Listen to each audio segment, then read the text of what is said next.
आतंकवादी मसूद अजहर। भारत के इस धमाकेदार स्ट्राइक से तिलमिलाया पाकिस्तान। लेकिन क्या पिक्चर अभी बाकी है? क्या एक और हमला अभी बाकी है? और क्या पाकिस्तान इंडियन आर्मी की इस स्ट्राइक का जवाब देगा? दोस्तों, कश्मीर के पहलगाम में जब पाकिस्तानी आतंकवादियों ने हिंदुओं को चुन चुन कर उनकी पहचान की वजह से मारा था, उसी दिन भविष्य लिखा जा चुका था कि कुछ बड़ा होगा। और अब भारत ने पाकिस्तान को ऑपरेशन सिंदूर के जरिए ऐसा जख्म दिया है कि जो पाकिस्तान जिंदगी भर याद रखे। 6 मई की देर रात को जब पाकिस्तानी प्रधानमंत्री शहबाज शरीफ, आर्मी चीफ आसीम मुनीर और आतंकवादी संगठन जैश ए मोहम्मद के प्रमुख मसूद अजहर चैन की नींद सो रहे थे, तभी भारतीय सेना ने ऐसा धमाका किया जिससे पूरा पाकिस्तान कांप उठा। और जब इनकी नींद खुली तब तक सब कुछ राख में बदल चुका था। भारतीय सेना की लैंड, एयर और नेवी फोर्स ने पीओके समेत पाकिस्तान के अंदर मौजूद टेररिस्ट ग्रुप्स के 9 ठिकानों पर गोला बारूद और मिसाइल्स गिराकर सब कुछ तबाह कर दिया। दर्जनों आतंकवादी मारे गए और मीलों दूर मौजूद तुर्की और चीन की सरकार हिला दी। तो कैसे और कहां की गई ये स्ट्राइक? क्यों भारतीय सेना के chief of army staff Manoj Naravane ने कहा पिक्चर अभी बाकी?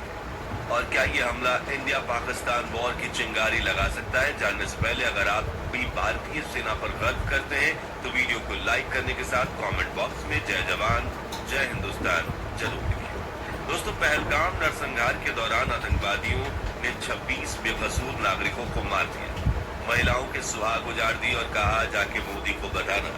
और जब प्रधानमंत्री नरेंद्र मोदी ने बताया तो पूरा पाकिस्तान हिल गया। न सिर्फ लाइन ऑफ कंट्रोल पार करके पीओके में जवाबी हमला किया गया, बल्कि दुनिया के सामने सिर उठाकर भारत ने इंटरनेशनल बॉर्डर ही पार कर दिया और सीधा पाकिस्तान में ही पटाखे फोड़ दिए गए। ऐसे पटाखे जिससे आतंकवाद कांप उठा है। जैश ए मोहम्मद का प्रमुख फूट फूट कर रो रहा है। पाकिस्तान की सड़कों पर दर्जनों आतंकवादियों की लाशें बिछी पड़ी है और प्रधानमंत्री शहबाज शरीफ बौखला गया है। पूरी दुनिया भारत की ताकत का ट्रेलर देख चुकी है। जी हाँ, ये तो सिर्फ ट्रेलर था, पिक्चर तो अभी बाकी है। और ये हम नहीं, खुद भारतीय सेना के chief of army staff Manoj Naravane कह रहे हैं, क्योंकि इस बार भारत नहीं रुकेगा। हर एक आतंकवादी को चुन चुन कर मारेगा। और अब ये स्ट्राइक कहां कहां हुई है, उससे पहले जानते हैं ऑपरेशन सिंदूर इतना इंपॉर्टेंट क्यों है। सिंदूर भारतीय नारी के सुहाग, सम्मान और अटूट विश्वास का प्रतीक होता है। और पहलगाम हमले में जब आतंकवादियों ने हिंदू महिलाओं के माथे का सिंदूर छीना, उन्हें विधवा बनाया और उन्हें जिंदा छोड़कर ये एहसास करवाया कि हम तुम्हें अपमानित कर रहे हैं, तुम्हारा सुहाग छीनकर, तभी भारत ने यह तय कर लिया था कि अब बस बहुत हुआ। अब हम पाकिस्तान को उसकी असली औकात दिखाएंगे, आतंकवाद को उसी के घर में घुसकर खत्म करेंगे और पूरी दुनिया को दिखा देंगे कि भारत शांत है। इसका मतलब ये नहीं कि कमजोर है, फिर चाहे महायुद्ध छिड़ जाए या तीसरा विश्व। और इसी के साथ लॉन्च हुआ ऑपरेशन सिंदूर। 2016 में जब पाकिस्तानी आतंकवादियों ने उरी में हमला किया, उसके 11 दिनों बाद भारत ने पाकिस्तान में घुसकर सर्जिकल स्ट्राइक कर दी। 2019 में जब पुलवामा अटैक हुआ, 12 दिनों में बालाकोट एयर स्ट्राइक हुई और पहलगाम हमले के 2 हफ्ते बीत चुके हैं। भारतीयों की बेसब्री बढ़ती जा रही थी। पाकिस्तान का मनोबल अंदर ही अंदर टूट रहा था कि तभी पहलगाम हमले के 14 दिन बाद भारत ने 1:44 पर ऐसी स्ट्राइक की जिसने पाकिस्तान प्रशासन की रातों की नींद उड़ा दी। जी हाँ, ऑपरेशन सिंदूर में इंडियन आर्मी ने पाकिस्तान के 9 टेररिस्ट लोकेशंस पर 24 स्ट्राइक्स की। पाकिस्तानी मीडिया के मुताबिक वहां की सरकार को इस सरप्राइज अटैक के बारे में बिल्कुल अंदाजा नहीं था और प्रधानमंत्री शहबाज शरीफ तो अपने घर सो रहे थे, लेकिन एक फोन की घंटी ने उनकी रातों की नींद उड़ा दी। अचानक हुए इस हमले से शहबाज तिलमिला उठे और उन्होंने कहा, पाकिस्तान की धरती पर 5 स्थानों पर कायराना हमले किए गए और हमें इस युद्ध थोपने वाले कृत्य का शक्तिशाली जवाब देने का पूरा अधिकार है और वो जवाब दिया जा रहा है।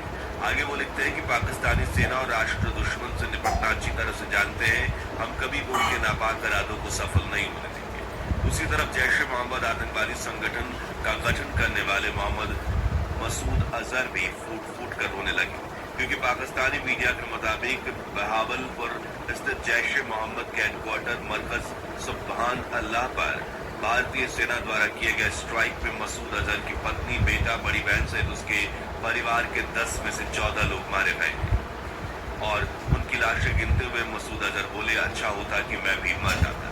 दोस्तों, पाकिस्तान में की गई ऑपरेशन सिंदूर स्ट्राइक की 9 लोकेशंस में जैश ए मोहम्मद आतंकवादी संगठन के 4 बेस शामिल थे। पहला बहावलपुर शहर में जैश ए मोहम्मद का हेडक्वार्टर मरकज शुभानल्ला, दूसरा तेहरान कलान का सर्जल जो नए आतंकवादियों को भर्ती करने और ट्रेनिंग का कैंप था, तीसरा कोटली में मौजूद मरकज अब्बास जो हथियार रखने का अड्डा था और सुसाइड बॉम्बर्स को ट्रेनिंग देने की फैसिलिटी, चौथा मुजफ्फराबाद में सैदाना बिलाल कैंप जहां से आतंकवादियों को भारत में घुसपैठ करने के लिए भेजा जाता था।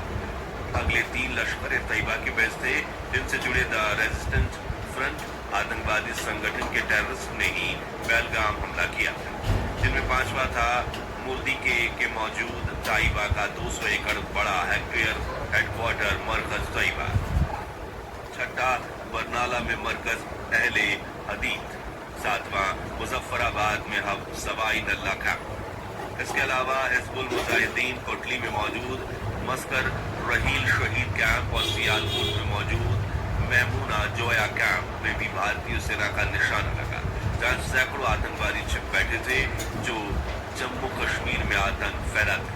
अब सवाल उठता है कि भारतीय सेना ने ऑपरेशन सिंदूर को अंजाम कैसे दिया।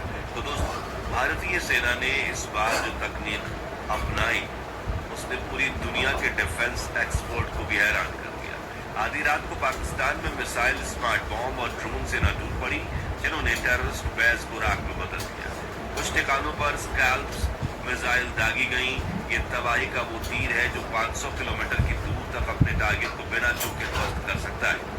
कुछ पर हैमर स्मार्ट बम गिराए गए जो पहले दुश्मन की ऊंची इमारत या बंकर पर गिरता है, फिर सीधा ब्लास्ट होने के बजाय छत कूद कर अंदर जाता है और फिर ऐसा धमाका करता है कि आसपास सैकड़ों मीटर तक मौजूद हर चीज राख हो जाती है।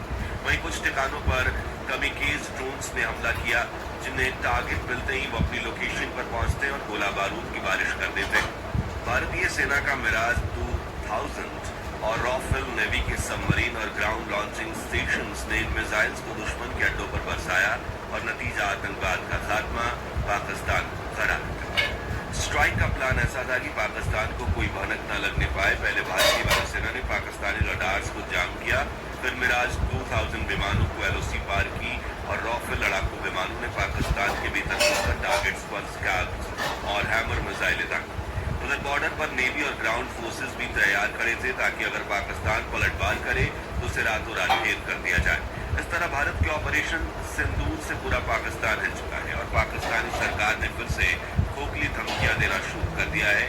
लेकिन क्या पाकिस्तान इस स्ट्राइक का जवाब देगा और क्या इससे भारत पाकिस्तान के बीच युद्ध छिड़ सकता है? तो देखिए, सच यह है कि पाकिस्तान इस समय खुद पूरी तरह से टूटा हुआ है। देश भयंकर आर्थिक संकट से जूझ रहा है और IMF के कर्ज तले दबा हुआ है। महंगाई आसमान छू रही है और जनता सड़कों पर है। ऐसी हालत में पाकिस्तान के पास भारत जैसे मजबूत देश से लड़ने की ना तो ताकत है और ना ही साहस।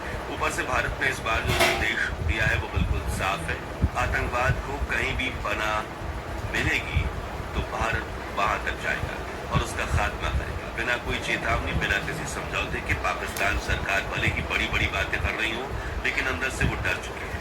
उन्हें भी पता है कि अगर उन्होंने पलटवार करने की कोशिश की तो भारत का जवाब पहले से भी ज्यादा विनाशकारी होगा। इसके अलावा अगर पाकिस्तान